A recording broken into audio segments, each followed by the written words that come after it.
Vamos. Seguimos acá en el 93.5 con esto que es locas, pero no tontas. Está bueno esto de que me digan, no, pues no tienen la dinámica de un programa de radio. No están a las apuradas, estamos locas. Esa es la realidad. Por eso es que nosotros somos más tranquilas, pues si nos llegan a alborotar, ¿sabes lo que sería esto? Sería demasiado. Es demasiado. José Luis Ormaechea, jefe de la Estación Astronómica de Río Grande, muy buenos días. Buen día, ¿cómo te va? Muy bien. ¿Primera vez que viene acá a la radio, no? Sí. ¿Sí? Sí, sí, a esta radio sí. ¿En serio no ha venido nunca? Bueno, vamos a tener... se lleva de regalo a la productora. Ah, bueno. Necesitamos gente en la estación astronómica. Bueno, listo, se lleva de regalo a la productora. Bueno, organizando todo esto, que es fantástico realmente, y que vamos a tener todos la posibilidad de ir. ¿Hay un cupo limitado o no? ¿En qué sentido? ¿Para el evento de mañana? Sí. O de mañana, ¿bien? Mañana, sí. Mañana es viernes, ¿no? No, entiendo que no hay un cupo limitado, digamos, es en el CIRCA, en el Centro Sí. de Interpretación de la Reserva Costa Atlántica. Obviamente el municipio suele tener una metodología para estos eventos, que la gente se anote previamente en la dirección de turismo, en la glorieta en la plaza. Sí. Pero bueno, obviamente esa inscripción es solo para la estadística, que ellos llevan muy bien, pero bueno, si espontáneamente alguien se acerca al CIRCA, Sí. obviamente también será bien recibido. Sí. Bueno, hay que aprovechar de ahí, ya le vamos a contar en un ratito. Primero estoy presentando a ellos. Diego Sánchez Goddard. Sí. ¿Ah, sí? Sí. ¿Qué tal? origen? ¿El origen mío? No, el apellido. No, Goddard. Goddard. Goddard fue Robert Goddard, fue un pionero de la astronáutica en Estados Unidos. No me acuerdo qué origen debería tener, la verdad. Viste que acá hay preguntas que Sí, son... de eso no estaba preparado. Perdón. Pero el Goddard Space Flight Center, Sí. que es el centro científico de NASA, Ajá. que está a las afueras de Washington DC, Sí. en Greenville, Maryland, es nombrado en honor a él, Sí. a Robert Goddard. Y Diego Sánchez. ¿Quién es Diego Sánchez? Yo. Bueno, yo soy un científico que nací en Buenos Aires y Sí. estudié física en Buenos Aires y después emigré a Estados Unidos para hacer un doctorado y así de a poquito fui a... estás contando, vamos por parte, porque estás contando como si fuese nada. Sí, bueno, a veces uno... ¿Fue muy no se da fácil cuenta. para vos? No, bueno, alguna vez di una charla en un colegio secundario en Buenos Aires Sí. y contaba, lo relacionaba con el cuento del sapo que pones en agua y calentás el agua de a poco y no se da cuenta, pero si lo pones en agua hirviendo salta. Esto es más o menos lo mismo. Uno lo va haciendo, si te pones a mirar hacia atrás, todo lo que uno hizo parece como mucho, pero cuando estás en el momento son todos pasitos chiquitos que vas dando. Sí. Y uno te lleva a otro, y bueno, así fue esta aventura, digamos. Pregunto, porque muchos de los chicos están por decidirse, nosotros Sí. ya tenemos una escuela y Sí. se están decidiendo recién qué estudiar. Sí. Y cuando dicen esto, muchos se encuentran como que va a ser una pared enorme de Sí. saltar.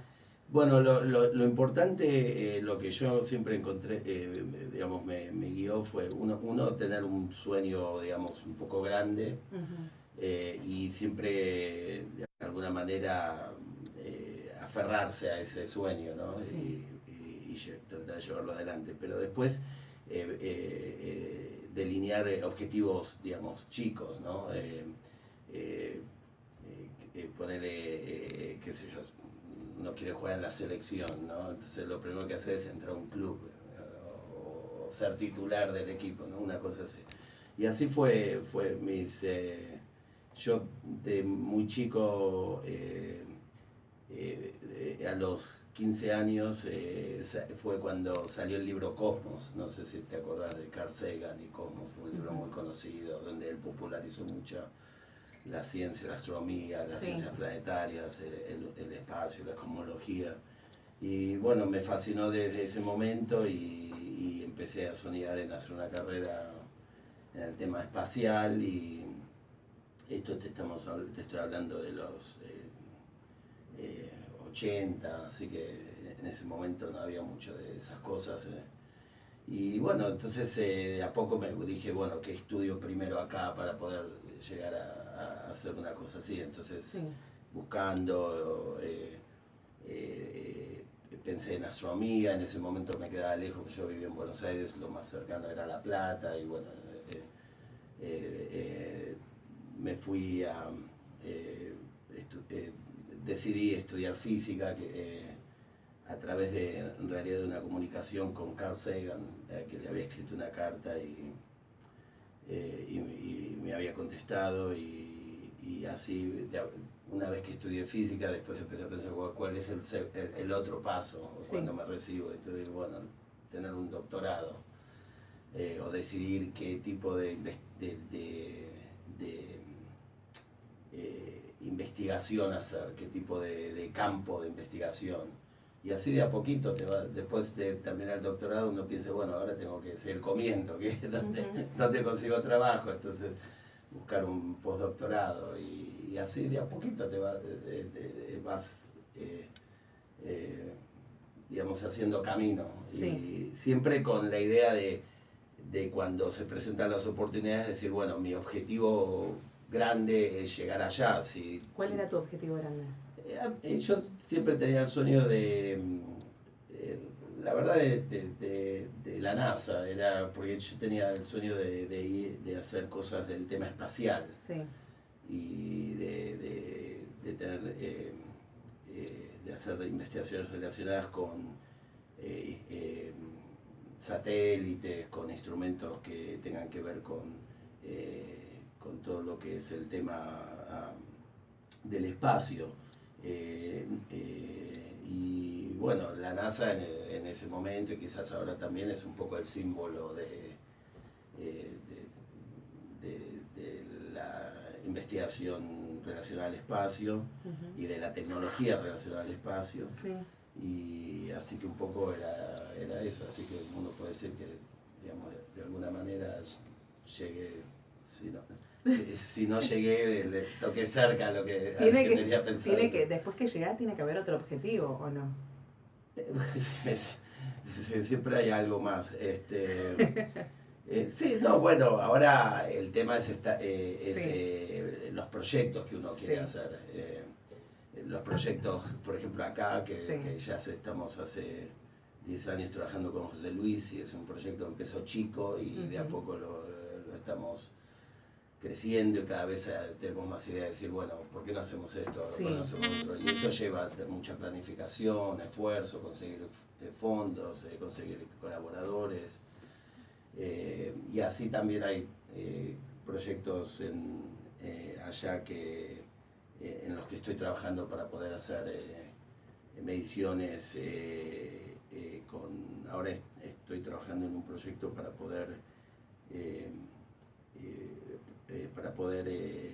construir un instrumento para la estación espacial, y eso es un esfuerzo bastante grande, y también puede salir o no.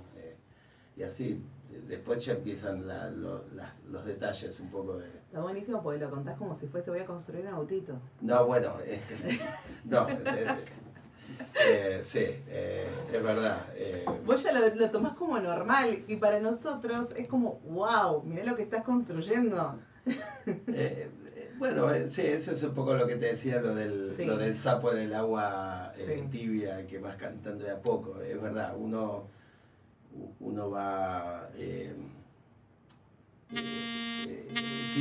si vos te pones enfrente algo muy grande, muy lejano, a veces es como que te volvés loco y decís, bueno, no voy a llegar, me dedico a otra cosa. Sí. El secreto es tener un objetivo grande, pero delinear objetivos chicos que te lleven en esa dirección. Entonces, si yo hubiera pensado en que mi objetivo hace 10 años o cuando fuere era hacer un proyecto que tenga que ver con poner un instrumento en las estaciones espaciales, por ahí hubiera fracasado, porque no tenía los medios, no tenía las posibilidades, los contactos, las colaboraciones. pero bueno, de a poco, sí, como si sabes que querés ir en esa dirección, de a poco vas creciendo, Sí. vas conectándote con la gente apropiada, teniendo las colaboraciones, aprendiendo, y bueno, y llega un momento que ya es un paso natural. Es un poco de nuevo lo que estamos haciendo acá con José Luis. Sí. Al principio pensamos, bueno, un instrumento, unas mediciones, y por ahí si nos podíamos hablar de todo lo que estamos haciendo ahora, habríamos dicho, es imposible, ¿cómo vamos a hacer esto? Porque en realidad tampoco se conocía mucho lo que era la estación, que ustedes estén hace 10 años, sino que los últimos 2 años creo que ha tomado, que la gente está enterando de a poco que existe acá. La estación astronómica cumple 40 años el año que viene. Y en esos 40 años ha tenido un desarrollo constante. Sí. Prácticamente no ha habido periodo en el que podemos decir que las líneas de trabajo se estancaron. El crecimiento fue constante. La estación astronómica depende de la Universidad de La Plata y de CONICET. En un principio, como entidades fundadoras, también participaron la provincia de Tierra del Fuego, el Servicio de Hidrografía Naval, pero en la actualidad, digamos, la Universidad de La Plata ejerce la dirección científica de la estación y digamos, el CONICET contribuye con recursos humanos y también algo de dinero para el funcionamiento, ¿no? Sí. Y la verdad que nosotros dedicamos, dentro de nuestro espectro de actividades, le dedicamos un tiempo que para nosotros es muy significativo a la difusión. Cada vez que hay un evento astronómico, estamos ahí convocando al público. Estas convocatorias suelen llevar mucha gente. Hemos tenido convocatorias de más de 300 personas. También hemos tenido a lo largo de todas estas décadas convocatorias en que no vino nadie, ¿de acuerdo? Durante muchos años estuvimos funcionando en este edificio un planetario. Sí. Y en los comienzos del planetario, en el que trabajábamos fundamentalmente con escuelas, que eso era muy exitoso, en muy poco tiempo llegamos a 5.000 estudiantes, alumnos primarios que pasaron por el planetario. Me acuerdo que comenzamos con la idea de dar funciones los sábados y los domingos, y el segundo domingo no vino nadie. Entonces dijimos, bueno, bajemos un poquito las expectativas, pero bueno, esos fueron aprendizajes de décadas. De esto del planetario te estoy hablando hace 22 años atrás, ¿no? Sí. Así que... ¿Y qué pasó con ese lugar? El planetario todavía está, y entiendo que hace poco algún docente de la casa comenzó a reutilizarlo, lo cual enhorabuena, la verdad que... ¿Qué es el domo que vemos? No, me refiero a un planetario que está acá en este edificio, en el CIER. Sí, este de acá, sí. Claro. Sí, se empezó a utilizar este año. Claro, bueno, Sí. Justamente ese planetario lo instalamos en 1996. Parte de todo el proceso, es decir, le dedicamos bastante, para nosotros, un tiempo muy significativo a la difusión. Sin embargo, a veces pasan estas cosas que vos decís que no se conocen. Que hay gente que no, que hay gente que sí, si habla... hay gente que no. Sí, o gente, bueno, también muchos que han llegado ahora, que vos le decís, no, mira, hay esto. No sabía. Sí. La estación astronómica se instaló aquí en Río Grande con el objetivo fundacional de monitorear la rotación de la Tierra y el movimiento del polo. Un objetivo y una función que todavía hoy desempeña. En la estación astronómica hay varios instrumentos hoy automáticos. Antes se hacían observando estrellitas con bastante esfuerzo, porque había que estar toda la noche a la intemperie, digamos, protegido solamente por las paredes, en un recinto sin techo, observando unas 80, 100 estrellas. Hoy ese mismo trabajo se hace automáticamente, no observando estrellas, sino satélites. Y es decir, la Estación Astronómica Río Grande sigue contribuyendo a las redes internacionales que monitorean la irregular rotación de la Tierra y el casi, digamos, no muy predecible movimiento del polo, ¿no? Sí. Esa es una de las misiones. Pero luego, a partir de la incorporación de tecnologías geodésicas satelitales, se nos abrió otro campo. Empezamos a trabajar en deformación de la corteza aquí en Tierra del Fuego. Fuimos el primer grupo que estableció el movimiento actual relativo entre la placa tectónica sudamericana y la placa de Scotia de 5 milímetros al año.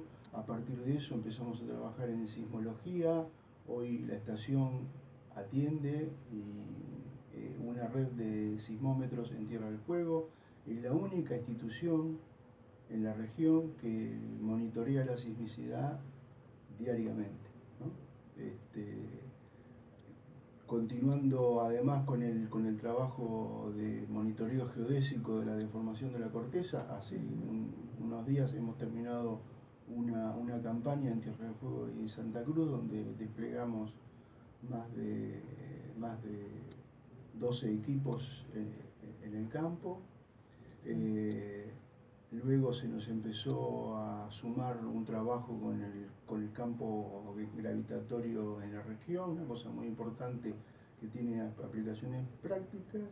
Luego en el 2008 aparece Diego con esta idea de instalar un detector de meteoros para trabajar en principio en la atmósfera superior, pero ahí inmediatamente, en el 2010, o sea, hace 8 años ya, complementamos ese primer instrumento con estaciones remotas, en Cabo Domingo, en La Toma, en José Menéndez, y estamos planificando algunas más hoy, para trabajar en lluvias de meteoros, ¿no?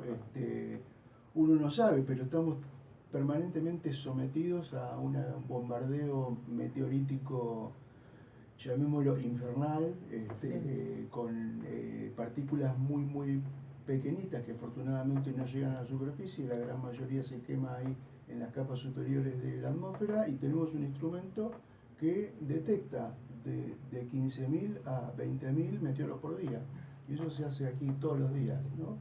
Ese material es analizado por Diego y sus colaboradores, y también por gente aquí en la Argentina, y estos meteoros, ahora me gustaría que Diego por ahí se explaye un poquito más, también se aparecen distribuidos en lluvias, ¿no?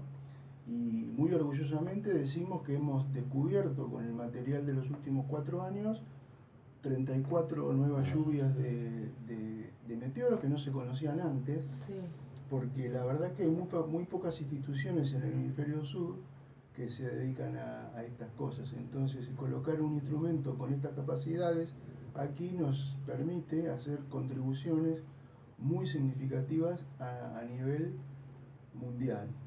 Allí, desde una casita que uno ve desde afuera muy chiquitita, pero ahí hay un desarrollo instrumental que no solo se da ahí, sino que está distribuido en la provincia, muy importante, con muy poquitos antecedentes, me animo a decir, en el mundo, y con un staff local reducido, como siempre hemos sido, hacemos, la verdad, contribuciones muy significativas al avance de la ciencia en estos campos tan particulares, ¿no? Contame ahora de esos meteoros. Sí, bueno, como decía José Luis, uno de los problemas de estudiar estos meteoros es importante por 2 razones. Los meteoros, bueno, es importante científicamente porque son remanentes de los bloques fundamentales que construyeron el sistema solar. Entonces estudiarlos nos da los datos científicos para poder entender la formación del sistema solar, de cómo los distintos cuerpos celestes, como cometas y asteroides, se destruyen y se colisionan entre sí, forman... o sea, hay toda una parte científica, pero también es importante porque estas partículas son, digamos, tienen velocidades muy altas, y estamos hablando de 10 a 70 kilómetros por segundo, y presentan un riesgo importante a todo lo que son satélites y digamos, instrumentos espaciales, porque si estos meteoros colisionan con un satélite, un panel solar de un satélite, un instrumento de un satélite, pueden hacer daños importantes. De hecho, se ha registrado en el pasado misiones satelitales que fueron, digamos, terminadas, no destruidas, pero rompieron algo crítico, algún instrumento crítico del satélite, y el satélite dejó de funcionar. Así que la NASA tiene mucho interés de monitorear este tipo de cosas, no solo por la parte científica, lo que podemos aprender sobre el origen del sistema solar, pero también para poder construir modelos y predecir la actividad de estas lluvias, como decía José Luis, para poder entonces predecir y prevenir este tipo de accidentes o de inconvenientes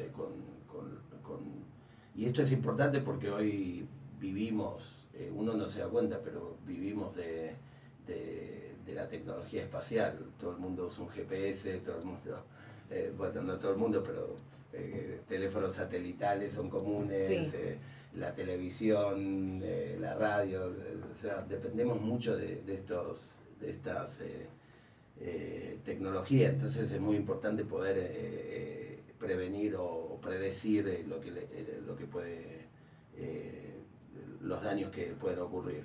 Que me di cuenta ahora, ¿no? Por el tema de que nosotros en la ruta no tenemos todo el tiempo señal.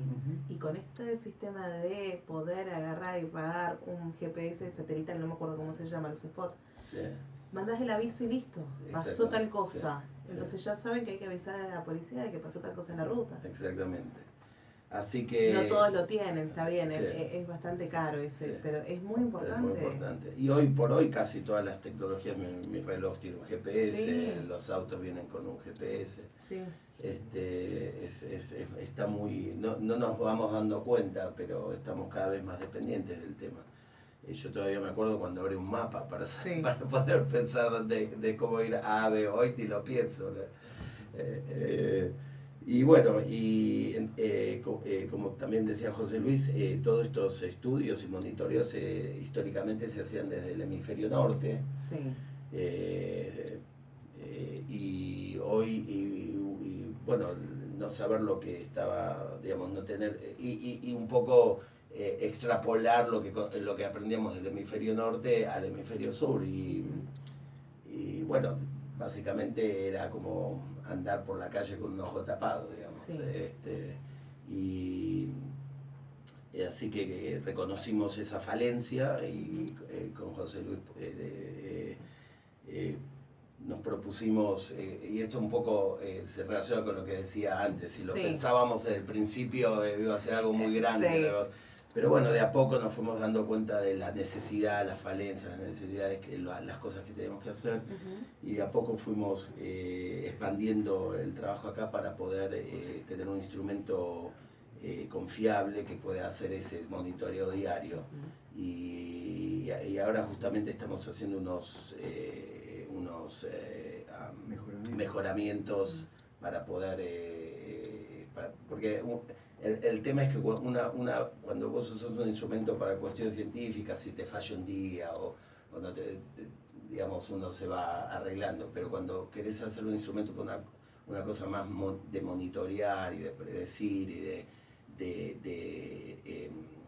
necesitas algo un poco más confiable, saber que entonces estamos haciendo ciertos mejoramientos para poder tener esa confiabilidad de saber que todos los días vamos a tener datos. Y bueno, la idea es poder, digamos, proveer datos del hemisferio sur, que esto sería la única estación en el mundo que podría monitorear estas lluvias en el hemisferio sur de estos tamaños que estamos hablando, porque este detector es muy sensible, entonces puede ver los tamaños más chiquitos Una cosa que hay que saber de los meteoros es cuanto más chicos son, más frecuentes ocurren. O sea, un meteoro del tamaño digamos, de un auto, por ahí ocurre sí, una vez cada 10 años. Sí. Pero que son los que más se hacen famosos. Se hacen famosos sí. porque causan grandes estragos. Sí. Y son, un meteoro de un tamaño de un grano de arena, como decía José Luis, hay billones por día en todo el planeta. Sí. Están constantemente entrando en la atmósfera. Y estos son los importantes para los temas que venía hablando antes, porque son los más probables que puedan llegar a dañar un satélite. Por ejemplo. ¿Hay probabilidades de que crucen todas las capas o no? No, estos son tan chiquitos que se queman y evaporan completamente en la atmósfera. Para que un meteoroide en realidad sobreviva a la entrada a la atmósfera y algo caiga, digamos, a la superficie, tiene que ser un tamaño bastante importante, digamos. O de baja velocidad. O de baja velocidad, pero todavía un tamaño importante. Y, digamos, estamos hablando de por ahí una pelota de fútbol o un poquito más chico.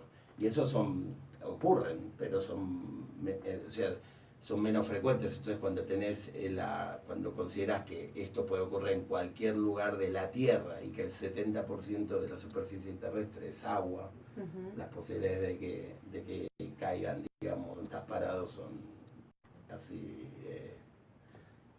nulas. Pero ha sucedido, ¿no? Sí, de hecho, sí. De todos modos, ahí tenemos alguna expectativa optimista, porque ahora estamos complementando este instrumental con una red de cámaras, ¿no?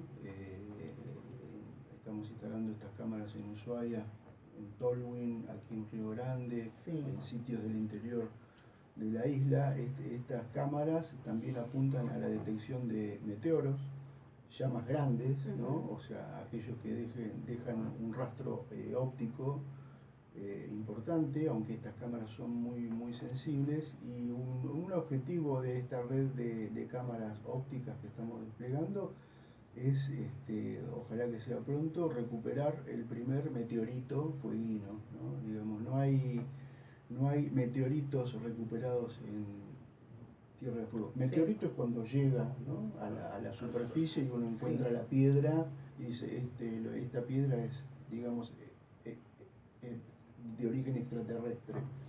No hay meteorito fueguino recuperado y bueno, con esta red de cámaras esperamos detectar algún bólido importante que llegue a la Tierra y ahí vamos a poder más o menos conocer el área donde habría caído y allí iremos a ver si podemos recuperar el primer meteorito fueguino, lo que también sería un hito muy interesante para la astronomía fueguina.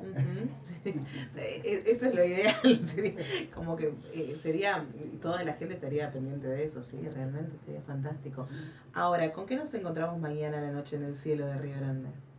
Y bueno, la idea es que Diego y Sebastián, que hoy lamentablemente no pudo venir, hablen. Sebastián, antes de trabajar con meteoros, estuvo trabajando con exoplanetas. Exoplanetas son planetas alrededor de otras estrellas que no son el Sol, por eso se les llamó exoplaneta, descubierto el primero hace algunos años, hoy es casi semanalmente se descubren nuevos exoplanetas y Sebastián estuvo trabajando en ese tema en Canadá, si mal no recuerdo, así que va a contar en una charla breve y apta para todo público su trabajo con estos cuerpos, ¿no? Con exoplanetas. Y Diego va a hablar ya en particular de las lluvias de meteoros descubiertas aquí en Río Grande. Vos no vas a inculcar el miedo. No, ¿por qué miedo? No, el miedo de que llegue alguna. Ahora vamos a estar pendientes de si es la hora que era caer. Hoy salió, no me acuerdo, hace ya muchos años atrás, Sí. salió en un diario local, nos habían hecho una nota justamente por una lluvia de meteoros, no sé si las Oriónidas o cuál, y se les pegó el título de la nota de al lado y salió crítica situación y hablábamos abajo de la lluvia de meteoros. Es que yo me imagino que alguno va a titular así, ¿eh? Mañana cuando se entere esta charla Lo cual, va a ser eso. Cierto, si uno aclara Sí. después, la verdad que esos titulares a veces mueven y despiertan El interés de la gente. Hace poco nos bombardearon las llamadas, los medios tanto de Río Grande como de Ushuaia, por el sismo en el Drake, Sí. en el pasaje de Drake, un sismo magnitud 6 a 350 kilómetros al sur de Ushuaia, sismo que nadie sintió en Tierra del Fuego, porque a 350 kilómetros un sismo magnitud 6 Sí. no se percibe salvo instrumentalmente. Sin embargo, fue una noticia levantada por las agencias noticiosas internacionales y acá causó un revuelo bárbaro, Sí. un temblor que nadie sintió ni nadie percibió. Sin embargo, el impacto en los medios fue grande y nos llamaron. Nos hicieron como 10 notas en una sola mañana prácticamente. Nosotros tenemos un corresponsal en Roma que me manda mensaje enseguida, ¿están bien? Porque hubo un sismo en Tierra del Fuego. Claro. Pará, no me enteré porque estaba durmiendo. Le digo. Bueno, más allá de que para nosotros, desde el punto de vista científico, era Sí. una noticia que no tenía absolutamente ningún interés, obviamente se registró en nuestra red claramente, Sí. pero no es una zona típica de ocurrencia de sismos, la fractura de Shackleton. Digamos, científicamente no tenía ningún interés, pero bueno, causó este revuelo y nos puso ese día en los titulares Sí. de todos los medios, pero bueno. Y el último que bienvenido. hubo de 7.1, El otro, hace 2 días Sí. atrás, sí. ¿ese causó algo? No, tampoco. También ahí las Sandwich son otra zona sismogénica importante, Sí. es el cierre por el este de la placa de Scotia, justamente esta placa de Scotia cuyo movimiento estamos monitoreando aquí en Tierra del Fuego. Y son bastante habituales, de magnitudes grandes, pero ya, digamos, está visto que los sismos, aunque sean grandes en el Atlántico Sur, no tienen asociado un movimiento vertical importante, no causan tsunamis, entonces en general no revisten ninguna amenaza para las costas fueguinas. Esta vez no nos llamaron tanto. Y fue mucho más grande. Ese día fue un lunes. Los Sí. lunes por lo general hay, digamos, una carencia de noticias. Sí. Y bueno, el del Drake fue un lunes y no había otra cosa que decir. Sí. Fue así, lo mismo que por el tema de la luz que andaba dando vuelta. ¿El rayo verde? El rayo verde. Ah, bueno, al final no hablamos Hablamos del de rayo eso, verde. porque eso es parte también de todos los proyectos. El proyecto El rayo verde es un Sí. instrumento muy importante, es un instrumento que está funcionando cada noche despejada. Sí. El grupo que instaló eso, que es un grupo alemán del Instituto de Física Aplicada o de Física Atmosférica, está contento porque no tienen ningún antecedente de tanta cantidad de horas de observación. Y ese instrumento lo que hace es un perfil de temperatura desde los 30 hasta los 90 kilómetros. Sí. Es interesante pensar cuando uno ve ese rayo verde que llega hasta los 90 kilómetros de altura, ¿no? La temperatura de la atmósfera donde ese rayo hasta donde ese rayo alcanza, digamos, podemos pensar que es de unas cuantas decenas de grados bajo cero. El medio tiene fluctuaciones Sí. hasta llegar a la temperatura agradable que tenemos aquí abajo, por suerte. Ese es otro instrumento muy importante que también se complementa con el resto de los instrumentos que tenemos para estudios atmosféricos. Y no hablamos de las ondas de gravedad. No hablamos de la Sí. sonda de gravedad, que fue un poco el Sí. proyecto original Claro. que nos trajo acá Sí. a Tierra del Fuego y a Río Grande, porque el primer interés que nos hizo a desembarcar aquí fue que esta zona los vientos de la superficie son muy fuertes, porque no hay, si te fijas en el planeta, no hay tierra firme, es mar hasta que llegas a la punta de Argentina a Chile, digamos. y esos vientos cobran mucha velocidad y se encuentran con los Andes y producen una ondulación, el viento, digamos, sube para poder evitar las montañas y baja, y esa ondulación, que se llaman ondas de montaña, produce, digamos, la atmósfera es como es un fluido, entonces produce un disturbio al fluido, sí, como digamos tirar una piedrita en un lago que está quieto. Y ¿qué pasa cuando tiras la piedra en el lago? El lago empieza a oscilar hasta que se vuelve a su estado de equilibrio. Eso es una onda de gravedad, o sea, es un estado que vuelve al equilibrio por la acción de la gravedad terrestre. Sí. Lo mismo le pasa a la atmósfera. Vos haces una onda de montaña y la atmósfera reacciona y empieza a oscilar. Y esa oscilación se va transfiriendo hasta las capas más altas de la atmósfera. Y eso se llaman ondas de gravedad. Y esta zona, toda la zona de la cordillera, pero la Patagonia Austral en particular, porque por lo que decía, no, los vientos son muy fuertes, produce una actividad de ondas de gravedad de las más grandes y activas del planeta. Y bueno, pues, cuando reconocimos eso hace muchos años ya, lo mismo, nos dimos cuenta que no había mediciones, nadie se había preocupado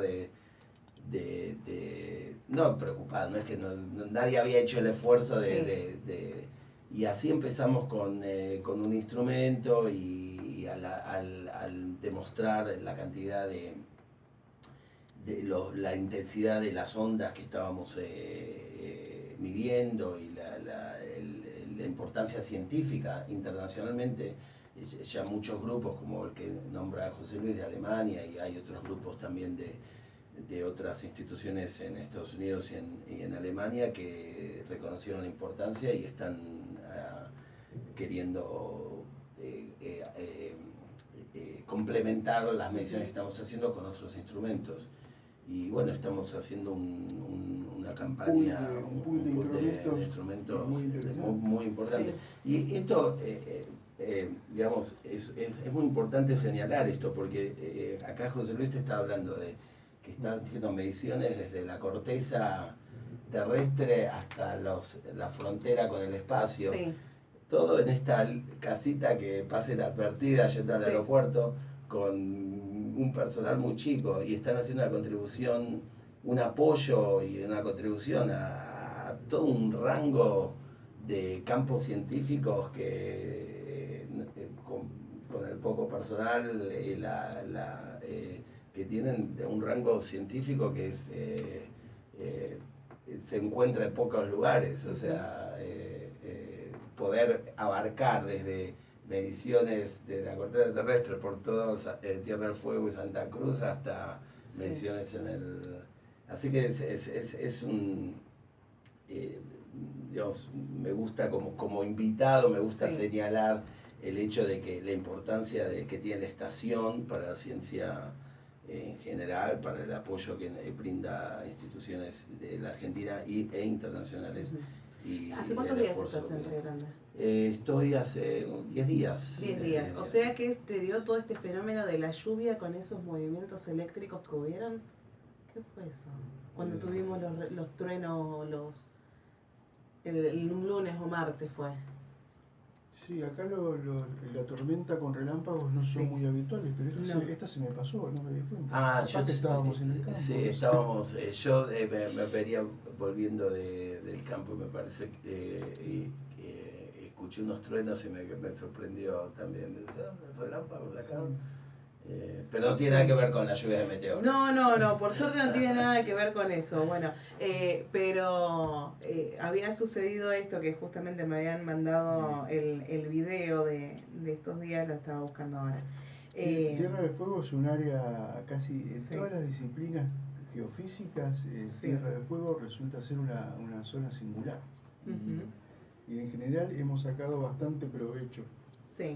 De esto, digamos, cuando empezamos a trabajar en geodesia satelitaria, nos dimos cuenta que Tierra del Fuego era la única provincia argentina que trascendía la placa tectónica sudamericana, Entonces enseguida empezamos a trabajar tratando de detectar ese movimiento cuando obviamente ese movimiento se da en la actualidad, por lo tanto hay sismicidad que nadie estaba monitoreando, Sí. nadie estaba midiendo, así que ahí también tuvimos un nicho para hacer una contribución importantísima. Cuando miramos para arriba resulta que hay las intensidades de los fenómenos relacionados con las ondas de gravedad también lo que hacen que Tierra del Fuego sea un punto caliente a nivel mundial en ese sentido. Nadie en este momento está observando en el hemisferio sur lluvias de meteoros, nadie tiene la cantidad de datos que han sido colectados. Entonces, donde nos ponemos a trabajar siempre notamos que la ubicación geográfica nos da la posibilidad de hacer una contribución muy significativa. Sí. Así que bueno, estamos, la verdad que día a día nos sorprendemos de estar aquí en Tierra del Fuego y haciendo esta contribución. Por suerte. El lugar que hemos elegido para vivir. Además, bueno, entonces... Diego también tiene ganas de dice venir. que si algún día se fuera a Estados Unidos se vino a vivir a Río Grande. Ah, bueno, la pregunta que hace la sé, productora, En ¿es realidad verdad? lo que él dice que cuando Sí. la mujer lo eche de la casa, él se viene a vivir a Río Grande. Pues yo no creo que tú se quieras acá en Estados Unidos por acá. Bueno, no sé, no. Pregunta a la productora, ¿es verdad que existen los ovnis, los extraterrestres? Bueno, no sé. No, o sea, a ver, Yo nunca había ninguno, pero yo creo que la ciencia cree en que en algún lugar del universo hay vida, incluso vida inteligente. De hecho, creo que se gasta mucho tiempo de radiotelescopios y otros instrumentos, lo cual implica un dinero. Hay institutos que se dedican a eso, a la búsqueda de señales inteligentes. Sí.